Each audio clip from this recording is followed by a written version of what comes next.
Ciencia ficción es uno de los géneros más difíciles que pueden encontrar al momento de definirlo. Al tratar de encontrar sus límites y cuáles son sus características generales, es un trabajo que no pocos han intentado hacer y pueden encender feroces debates acerca de exactamente a qué le podemos llamar y a qué no le podemos llamar ciencia ficción.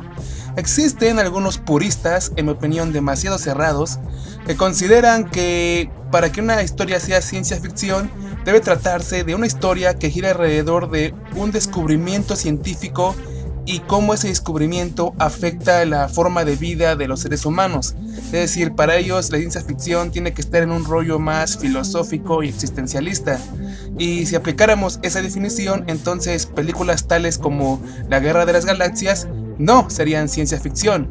Por otro lado, hay otros que consideran que cualquier historia que tenga en su trama la presencia importante de ciertos personajes como pueden ser robots, extraterrestres, alienígenas o que estén ambientados en una época futurística pueden ser considerados ipso facto ciencia ficción. En mi opinión, hay que aplicar un poco la idea del punto medio. Creo que los dos están un poco exagerados, las dos opiniones que acabo de mencionar. Aún así, hay 4 películas que se consideran son los pilares del cine de ciencia ficción, y estas son específicamente, en primer lugar, Viaje a la Luna de Georges Méliès, Metrópolis de Fritz Lang, Odisea 2001 de Stanley Kubrick y Blade Runner. En este video nosotros hablaremos específicamente de la primera, del gran cineasta, director y visionario Georges Méliès, Viaje a la Luna, película de 1902. Quizá de las 4 que acabo de mencionar, Viaje a la Luna sea la que tiene más de ficción que de ciencia, ya que su historia realmente está entre lo surrealista y alocado. Y sin embargo, es un fiel testimonio de un cine que se estaba renovando y que estaba dando pasos agigantados en la conformación de un lenguaje propio y de un espectáculo visual simplemente impresionante. Y todo esto vendría de la mano de una de las mentes cinematográficas más importantes del siglo pasado, el gran maestro del cine, Georges Méliès. Considerado el alquimista del cine, padre de los efectos especiales y probablemente el mejor mago que ha tenido el séptimo arte, Georges Méliès nació en Francia en 1861. Fue hijo de un importante empresario en la industria del calzado, que quería que su progenitor continuara con el negocio familiar. Sin embargo, Georges Méliès mostró desde muy temprana edad un férreo interés en las artes escénicas. Durante un viaje a Inglaterra para aprender inglés, tuvo la oportunidad de ver a varios ilusionistas y quedó fascinado con esta idea de poder engañar a la gente a través de ciertos trucos visuales. Tan pronto como pudo, se retiró de la industria del calzado y abrió su propio teatro. Compró un teatro donde dio algunas funciones que serían muy importantes en la conformación de su visión como cineasta. Ya en los últimos años del siglo de 1800, tuvo la oportunidad de ver las primeras proyecciones de los hermanos Lumière, creadores del cine. Aquí hay un paréntesis. La definición que a mí me agrada más de ciencia ficción es la de ciertas historias que giran alrededor de determinados temas científicos. Si tomamos esta definición como cierta, entonces los hermanos Lumière fueron los creadores de la primera película de ciencia ficción, Embutidos Mecánicos, donde un grupo de hombres introducen a un cerdo a una extraña máquina y del otro lado de la máquina sacan supuestamente al mismo cerdo, pero ya procesado como salchichas, jamón, etc.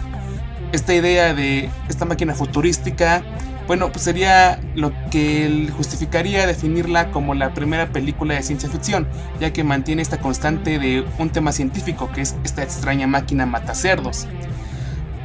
Méliès, inmediatamente, con lo creativo que era, quedó fascinado con este aparato que era capaz de capturar imágenes en movimiento y le pidió a los Lumière que le facilitaran una de sus cámaras. Sin embargo, los Lumière le advirtieron que el cine era un invento sin futuro y que todo lo que se podía hacer ellos ya lo habían hecho.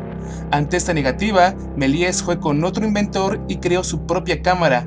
Rápidamente montó un estudio de cine improvisado y fue durante esos cortos pero maravillosos años que Méliès crearía todas sus películas y redefiniría el cine hasta el día de hoy. El castillo embrujado, El sueño del alquimista y El diablo en el convento son solo algunos de los primeros trabajos que son reconocidos de Méliès como los más importantes de su primera etapa, en la cual nos mostró estos mundos fantásticos donde pareciera que la ciencia y la magia rompen brechas para convertirse en uno solo. Fue todo un visionario y toda la experiencia que había tenido como ilusionista la volcó en este nuevo invento que era el cine, creando algunos de los primeros efectos especiales como es la sobreexposición y los primeros fotogramas a color. Lo maravilloso de sus películas es que no importa dónde veas, siempre algo está pasando. El movimiento y la acción son partes fundamentales en el cine de Méliès.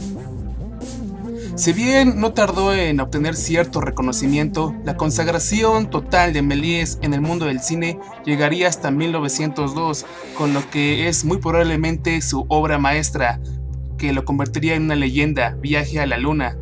Lo importante de esta película, entre otras muchas cosas, es que mostró la evolución de Méliès como cineasta. Hasta ese momento, todas sus filmaciones eran pequeños sketches donde la trama jugaba un papel secundario. La historia, si es que existía, era dejada de lado. Lo importante eran los efectos visuales presentados. Y realmente no había un desarrollo de personajes ni nada por el estilo. Viaje a la Luna cambió todo eso. Fue uno de los primeros trabajos en los cuales Méliès exploró de manera afortunada y muy bien lograda los usos narrativos del cine y demostró que las películas no solamente podían mostrarnos la inmediatez de las cosas y no solamente podían ofrecernos un espectáculo visual impresionante, sino que también podía contarnos buenas historias. La presentación de personajes principales con sus enemigos que tienen que derrotar, la división de la película en las clásicas partes que dividen una historia, que son el inicio, el desarrollo, el clímax con el enfrentamiento final y el epílogo, que sería lo que sucede al final de esta historia, sería base fundamental para lo que siguientes películas y los siguientes cineastas que retomarían la escuela de Méliès. Ahora bien, los fanáticos de la ciencia ficción suelen dividirla en dos grandes vertientes, la ciencia ficción fuerte y la ciencia ficción débil. La ciencia ficción fuerte, a la que pertenecen autores como Wells y Verne, son las historias en donde los autores, guionistas y creadores se preocupan por darle a sus mundos fantásticos una base científica creíble y bien sustentada, es decir, se presenta un realismo fuertemente aferrado a los avances científicos del momento. Por otro lado, la ciencia ficción débil es una rama de la ciencia ficción en donde las diversas historias, los avances futurísticos están presentes y nunca se nos da una explicación de cómo es que las naves vuelan, cómo es que la gente puede viajar en el tiempo, etcétera, etcétera. Star Wars sería, por ejemplo, un ejemplo claro de ciencia ficción débil, y también seriales como Flash Gordon. Viaje a la Luna, que está basada sustancialmente en dos grandes novelas de la ciencia ficción, Los primeros hombres en la Luna y De la Tierra a la Luna, de H.G. Wells y Julio Verne respectivamente, se toma varias libertades al momento de ser una adaptación de estas novelas, y es un claro ejemplo de ciencia ficción débil, con estas exóticas civilizaciones lunares, con estos extraños seres montados en las estrellas, en la imagen del cohete impactando en la cara de la luna, o los personajes terrícolas respirando sin dificultad en el espacio. Todas esas son inexactitudes científicas que muy probablemente hubiesen horrorizado a autores como Julio Verne. Sin embargo, logran el objetivo de Méliès, que es mostrarnos una acción sin parar.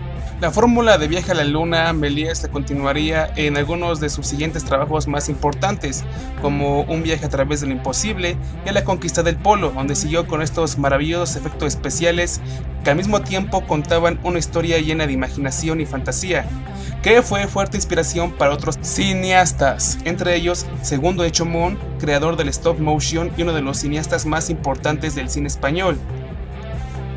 También fue una fuerte influencia para Thomas Alva Edison, quien dio su granito de arena al cine de ciencia ficción con su gran película Viaje a Marte. Y desde luego no podemos olvidar a Christopher Booth, considerado el Méliès británico, con su estupenda película The Airship Destroyer. Todos estos cineastas y todas estas películas fueron influenciados directamente por el gran trabajo que había hecho Méliès. Y es que este francés entendió como nadie que el gran atractivo del cine es el movimiento, es lo que lo separa de otras ramas artísticas como la pintura, etc. Y por eso todas sus películas tan llenas de movimiento, estos escenarios barrocos donde la acción no para en ningún lado. A pesar de que su trabajo fue enormemente exitoso, él no recibió gratificaciones económicas acordes a este éxito, debido a las enormes brechas legales que existían en ese momento en cuanto a la industria del cine y a los monopolios que se formaron.